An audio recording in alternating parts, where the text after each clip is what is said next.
And yes, we're here on Saturday, checking this out. I'm digging this color. I really, really am. I like it.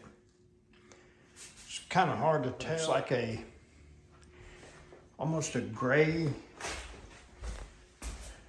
green or something, but the color is actually what they call puddle jumper from PPG.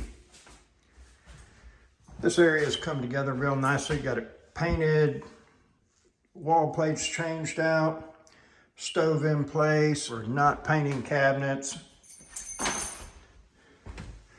Laundry room just got painted. It turned out nice. Certainly makes a difference.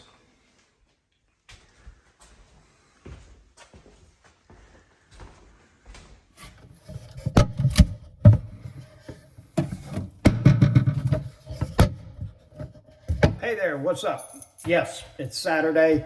Here we are, we're doing the hustle, getting it on, and had a Christmas party at church, and I am stuffed. My diet's just blown totally out of the water. I have nobody to blame except for myself for that. However, I've really enjoyed the fellowshipping, and I can definitely tell this coming year I'm going to be slowing down and going and doing a lot more things that I enjoy doing, in the sense of spending time with people that make a difference in my life and that I enjoy being around. So with that being said, I don't really have so much of a critical time schedule thought process with a lot of the stuff that I've got going on. It is what it is, and we'll make it happen regardless. So that's what is going on. Went and looked at a mobile home today. It's completely trashed. I think it'll end up being cheaper to get it demoed and then have another one moved in place than to try to rebuild this one into something, and we'll just have to see, but I think that's what's going to end up being the case. Life is really good, and there's been a lot of hard work and a lot of sacrifice, a lot of nights, weekends, and holidays. Today's Saturday right now, so 2:20 in the afternoon, and this is where I have gotten ahead, is working nights, weekends, and holidays. A lot of people would say, oh man, Friday 5 p.m., woohoo, and I'm thinking about what am I going to do tomorrow to make some money. People say, oh, Labor Day, we got the 3-day weekend or whatever, and and I'm asking if I can work because I'd be getting paid, double time or triple time for working a holiday and whatnot, depending on where I was working at. God knows I probably had 40 to 50 jobs minimum since I was 16 years old. So I've done it all, from pizza delivery, land surveying, framing houses, roofing, millwright in a foundry, cable guy, collections, you name it, I've probably done it, at some point, some way, somehow. Worked at a butcher shop for a few days. The one good thing that I did do was I took control of my financial destiny and kept buying houses in bad shape and fixing them up. And with doing that, it's given me an income, and I'm very grateful for that. The average Social Security check that people receive is real close to $1,800. If you have no other money coming in when you quit working, ask yourself, what will my life like on $1,800 a month? Now, housing is going to be an expense regardless, okay? Whether you buy a place or you rent, okay? Being a homeowner requires more discipline, and that discipline is that you will have to put money away for the roof, the AC, the water heater, those kind of things, ticket items, okay?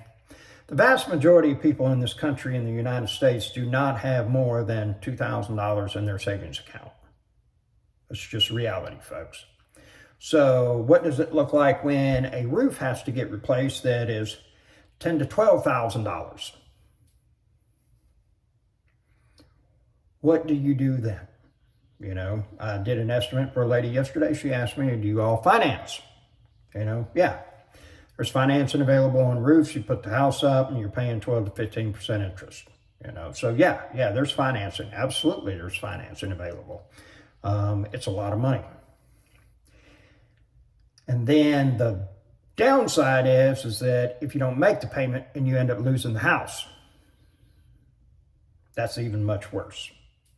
So, I want everybody to have financial independence. I don't want anybody to stress. I want everybody to have basically what I call fuck you money, which is enough money in the bank that your boss gets sideways. Hey, you know what? I don't have to put up with this. Have a good day. What? Hey, where are you going? You better get back to work. No, I don't think so. And I'm not listening to you any longer. What? Yeah. And especially if you're in that position, don't talk about it. People get extremely resentful against others that are successful, that are in a place they want to be. Very, very few people will ever say, hey, hang on, man. Let me ask you about this. How is it that you got to a point where you got 6 months worth of living expenses in a savings account or in a bank account? How did that happen? There's very few people that will ever ask that. There's a number of people that I've had come to me and say, hey man, I'd like to get rich. I want to do better. Talk to me. How do you do that? And it's real simple, folks. It ain't like, being able to get a magic pill or anything of that nature. It is basically is that you live on a lot less than what you make, and then you take the difference and you invest it into something that pays you money. Virtually everything that we buy or purchase does not put money into our pocket. And I know some people are like, well, I want to get this classic car. Classic cars can be a good investment, okay? At a certain point, they start to appreciate after if you buy them right. Here's the problem is it doesn't put you any money into your pocket until you sell the car. As opposed to if you invest in dividend-paying stocks, mutual funds, ETFs, or real estate, it'll put money in your pocket every month, or sometimes dividends pay every quarter, maybe even once a year or something. But I even have ETFs that pay weekly, okay? They pay weekly dividends. So set it up. You want to, I got a buddy of mine, he gets paid $750 a week in dividends, all right? He hustles, he does day trading, he does this, he does that, and he takes money out of that, puts it into something that he just leaves alone, and that's building him a living. Money that he's able to survive off of and pay bills with and everything. What I want for you is I want financial independence. I want you to be able to wake up and say, what is it that I am going to do today? Instead of, what do I want to do but I can't afford? I've never heard anybody say, I'm glad I didn't have enough money to send my kids to an Ivy League school. I sent them to the junior college. I've never heard anybody say, I'm glad I don't have enough money to take care of my parents when they've gotten old. I've never heard anybody say, I'm glad I afford to give my kids braces. That's the reality that we face. Here's the thing is that life keeps moving, whether or not we choose to move with it.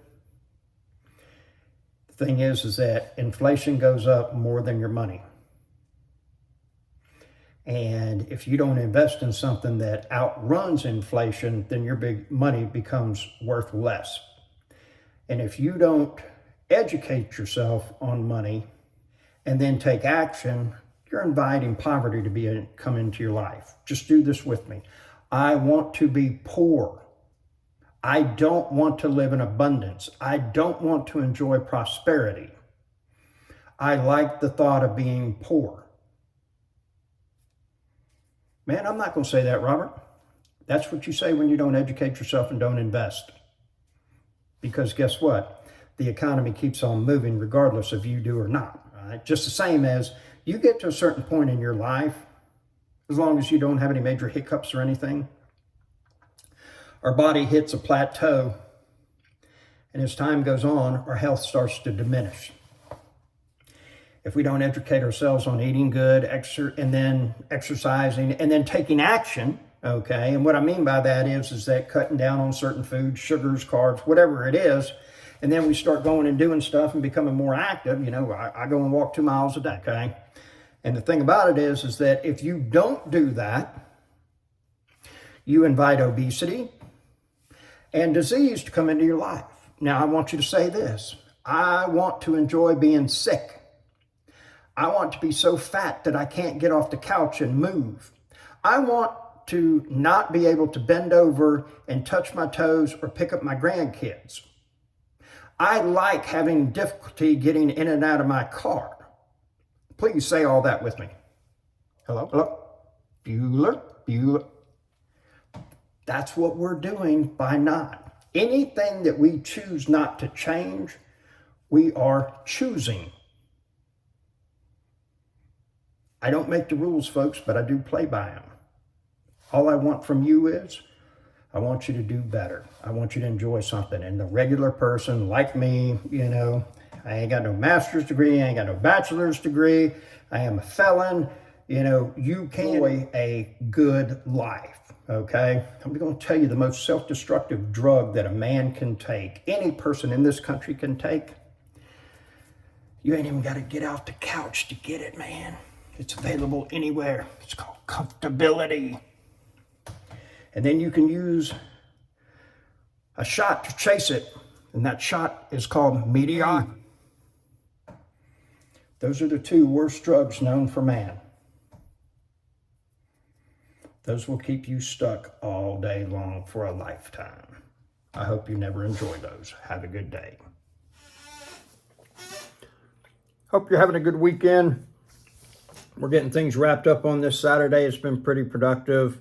Last night went to a gathering with men from church at Golden Corral and fashion. We put the feed bag on, got stuffed like a tick on a bloodhound, but it was good to fellowship. And those are a lot of things that I enjoy doing that I don't do a whole lot of. And so it's time for me to start making them a priority. I'm going to plan a minimum of 4 trips next year. One of them is going to be with my mom. We're going to hit some places in Florida that I want to go see. And then if she's got any place that she wants to go, we'll do that. Way down to Key West. She's never been there.